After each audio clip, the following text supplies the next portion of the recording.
there was a model of, there was a very simple model of the British electorate that was widely accepted in the 60s and early 70s, and that played a central part in the Battle of the Stokes book, which was that the British electorate was, that voting was based on class,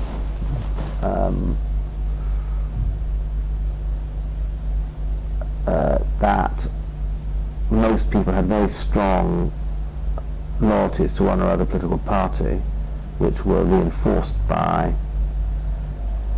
their class identities and the class-based communities in which they grew up. There was this interesting anomaly called the working class conservative, and there were some various explanations given as to why a significant minority of the working class voted conservative. I think that was about it. And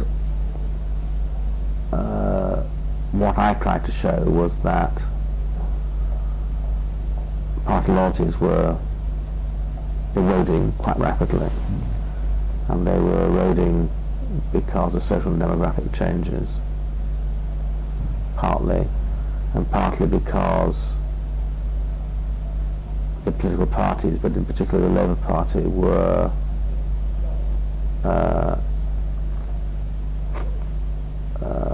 adopting positions which their own core constituency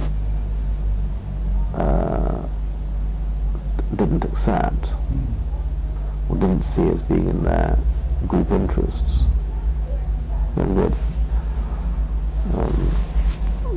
Labour Party policy was becoming increasingly divorced from the views of their traditional supporters.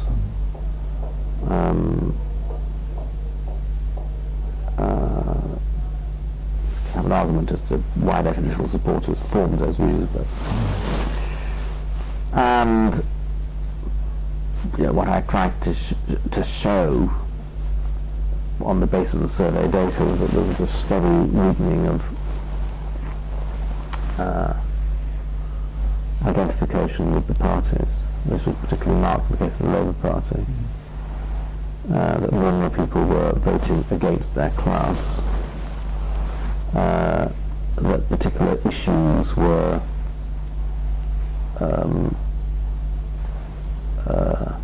diverting voters in both directions from their class.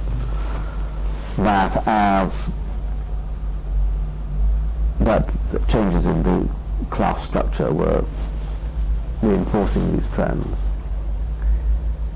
And in particular, the decline of the semi and unskilled working class on the one hand, and the